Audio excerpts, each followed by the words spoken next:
يا صباح السعادة لو شايفيننا الصبح، ويا مساء السعادة والهنا لو شايفيننا بالليل. وبما ان الحر هجم علينا كده فجأة، فقلت اعمل لكم ايس كريم اقتصادي بسيط جدا وعلى قد الايد. ومن بساطة الوصفة وسهولتها اتحداكي تقومي تجربيها. طبعا لو عجبتك الوصفة زي كل فيديو ما تنسينيش بكومنت حلو، لايك وكومنت حلو اسفل الفيديو تقولي لي بتتابعيني منين، ويا ترى ايه الوصفات اللي انت جربتيها وعجبتك معايا. النهارده بقى هعمل معاكي الايس كريم بدون حليب، بدون مثبتات ايس كريم، بدون جيلاتين، وبدون حاجات كتير قوي.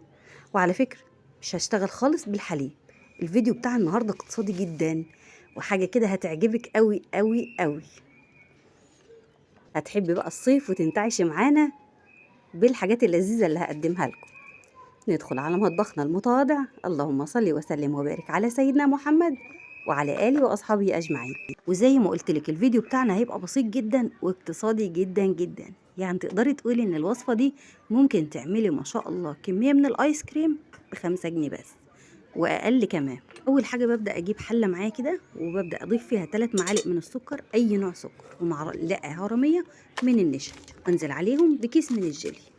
شايفين بقى الوصفة سهلة جدا ازاي وبسيطة جدا. انزل عليهم بكوباية مية عادية خالص من الحنفية، وهبدأ اقلبهم بالشكل اللي انت شايفاه، بالمعلقة بالمضرب عادي. هنا بقى ببسط لك الامور خالص. ارفعهم بقى على النار واسيبهم لا يعني لحد ما كده ايه يبدأوا في الغليان بالشكل اللي انت هتشوفيه. وهنا بقى مش هياخدوا معانا 10 دقايق، ممكن يقلوا عن ال10 دقايق.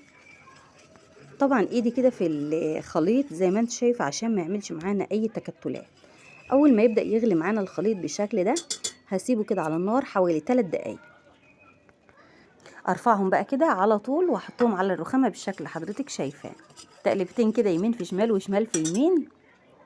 وعلى طول اكون محضرة معايا هنا 1.5 كوباية من المية المثلجة. لازم تكون مية كده ساقعة قوي.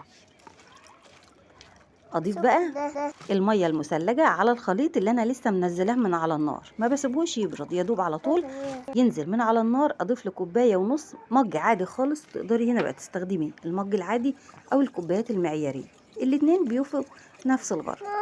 وهنا برضو هقلب يمين في شمال وشمال في يمين لحد ما احس ان الميه امتزجت مع الخليط اللي كنت رافعاه على النار بالشكل اللي حضرتك شايفاه.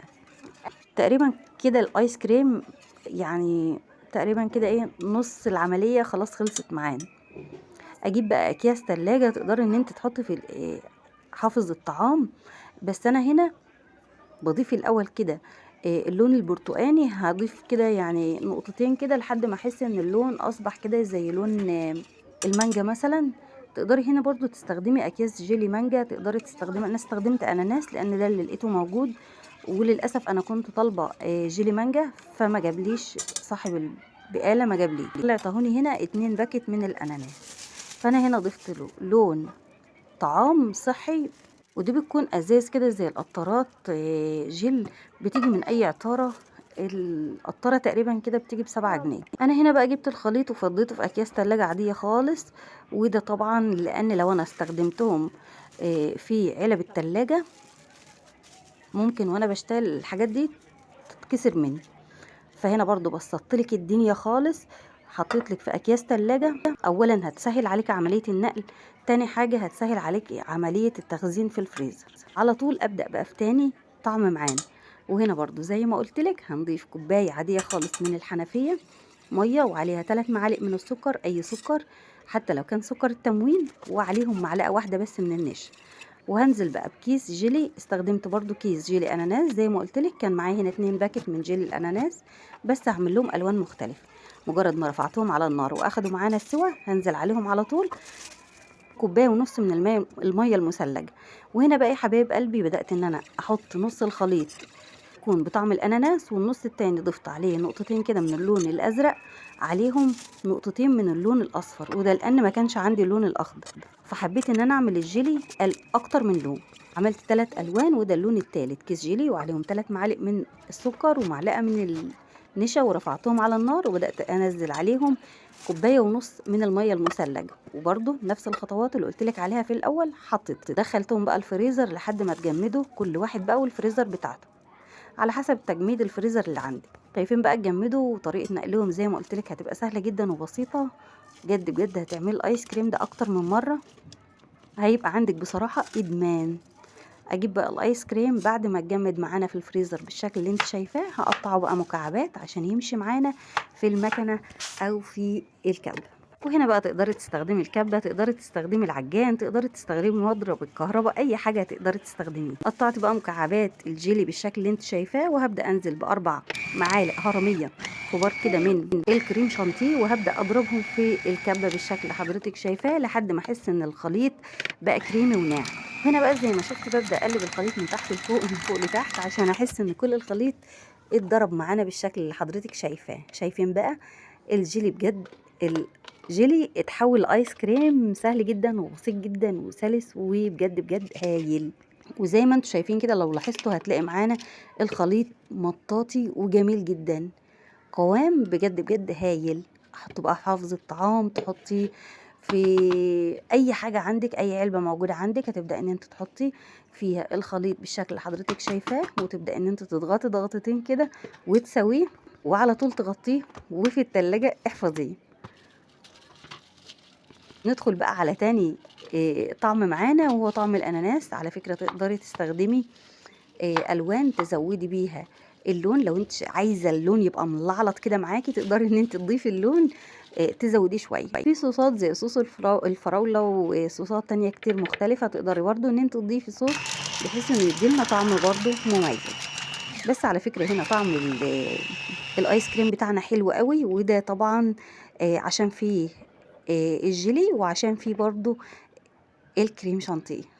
بجد بجد مطة الايس كريم هايلة بجد والله، يعني مش مبالغة مني، بس بجد ايس كريم احلى من اللي انت بتشتريه من المحلات. شوف بقى انت بتشتري بولة الايس كريم دلوقتي عادت بكام؟ ده بقى اللون الاخضر، واللي هو هيوحيكي ان انت مثلا ايه عاملة بطعم الكيوي. يعني هو المفروض ان انا كنت اخففه شوية، بس هو اللون بصراحة عجب أولادي لأن الألوان كانت مختلفة وأكتر من لون، فبصراحة فرحوا بيه قوي وكانوا شايفين اللي هي ألوان مميزة. هنا بقى أحب أقولك إن أنا لما قسمت اللونين مختلف اللي هما المختلفين أناناس وكيوي تقريبا، يعني بدأت إن أنا أحط لكل جزء معلقتين بس، يعني دول تقريبا خليط كيس واحد بس من الجيلي، بس قسمتهم على مرتين، كل مرة كنت بستخدم معلقتين بس من الكريم شانتيه. اخر طعم بقى هيكون معانا النهارده وهو ايس كريم الفراوله او جيلي الفراوله اللي احنا عملناه مع بعض. وهنا برضو هبدا ان انا اقطعه مكعبات، وزي ما قلت لك لازم يكون مجمد بالشكل اللي انت شايفاه، وده عشان تضمني ايس كريم هايل وناجح من اول مره. طرقه بسيطه جدا، الترتيب بتاعه هايل وسهل وبسيط. ضفت له بقى 4 معالق من الكريم شانتيه، وتقدري بقى لو حابه اللون يبقى ملعلط كده معاكي تقدري ان انت تضيفي له الوان برضو من اللي احنا قلنا عليها، ودي طبعا بتبقى الوان صحيه بتيجي من عند اي عطار ورخيصه جدا زي ما قلت لك، تستخدمي العبوه لاكتر من مره. هنا انا خليت اللون هادي، تقدري برضو ايه زي ما قلت لك، يعني على حسب حريتك وعلى حسب رغبتك وعلى حسب ايه اللي تفضليه. زي ما انت شايفه الايس كريم بتاعنا خلص خلاص، بسم الله ما شاء الله اللهم بارك. عملنا كميه كبيره قوي من 3 اكياس من الجيلي باضافات بسيطه خالص، يعني السكر هتلاقيه موجود عندك في البيت، النشا موجوده عندك في البيت، الميه هتلاقيها موجوده عندك في البيت. خلاص اللهم بارك، كميه الايس كريم خلصت. بدأنا بقى نسويها كده، وهبدأ ان انا احطهم في الفريزر واحتفظ بيهم كده لحد ما احس ان هم اتجمدوا. يعني مثلا لو فريزك كده الفريزر بتاعك ناجح تقدري ان انت تسيبيهم 4 ساعات ما بين الخطوه والتانيه. هنا بقى اللهم بارك كميه الايس كريم خلصت معانا وما شاء الله اتجمدت معانا، وهنبدأ ان احنا نعبيها مع بعض في البولات. وهنا بقى بكل سهولة وكل بساطة نكون خلصنا مع بعض الايس كريم الاقتصادي السهل البسيط اللي ولادك بجد مش هيصدقوا ان انت اللي عاملاه. اجيب بقى معلقة الايس كريم بالشكل اللي انت شايفاه، كوباية عادية خالص، وابدأ احط فيها شوية من المية السخنة، وابدأ احط معلقة الايس كريم، وهبدأ بقى اجيب بولات كانت موجودة عندي. وهنا بقى يا حبايب قلبي المفاجأة، يعني بجد بجد شوية ايس كريم. الكاميرا بجد، لا انا مش هقول المره دي ان هي بجد الكاميرا ظالمه، لا انا هقول المصور هو اللي ظالم بصراحه. الفيديو بجد هايل. انا بجد لما شفت عملت طرق كتير قوي للايس كريم، يعني في طريقة كانت بجد من شيف كبيرة يعني، بس بجد الطريقة كانت فاشلة. فانا بجد يعني عملت دي، كانت بالنسبة لي انجح واسهل واحسن الوصفات اللي انا قدمتها بجد. على فكرة تقدري تستبدلي المية بعصير اي فواكه مع آه، الجيلي، هتدي نتيجة هايلة جدا جدا وطعم حلو قوي، وفي نفس الوقت هتبقى اقتصادية ومغذية. خلصت وصفتنا. لو انت لسه بقى معايا لحد دلوقتي وشايفه ان الفيديو يستاهل منك لايك حلو كده وكومنت، يا ريت ترفعي لي الفيديو بلايك وكومنت حلو منك تقولي لي بتتابعيني منين، ولايك وشير عشان توصل الوصفه لناس كتير. استمتعوا بقى بالصيف وبحلاوته بالايس كريم. اعملي قدمي بقى بولات الايس كريم الجميله اللذيذه اللي انت شايفاها دي. انا هنا جبت من عند البياع 7 بسكوتات كده من بسكوت الايس كريم، السبعة بجد والله يعني عطوهم لي ب10 جنيه. وبدأت بقى ان انا اشكلهم كده لولادي واحط لهم برضو بسكوت كده في الايس كريم عشان يحسوا ويستمتعوا بالجو الصيفي الجميل المنعش اللي انت شايفاه. الف هنا وشفا. اتمنى بجد ان انتوا توصلوا الفيديو لاكبر عدد ممكن. وهنا بقى لزوم الدلع والشخلعة، جيت ابص كده لقيت عندي صوص فراولة، فبدأت ان انا اضيفه عليه. وكان عندي بقى كده شوية من الفارماسيل، فبدأت برضو ان انا ادلع العيال كده وابسطهم. يعني يوم ما فيها كده عملنا الايس كريم البسيط اللي انت شايفاه ده من حاجات موجودة عندي في البيت، حاجات اقتصادية جدا وعلى قد الايد. في نهاية الفيديو لو عجبتكم الوصفة ما تنسوش تحبوا بعض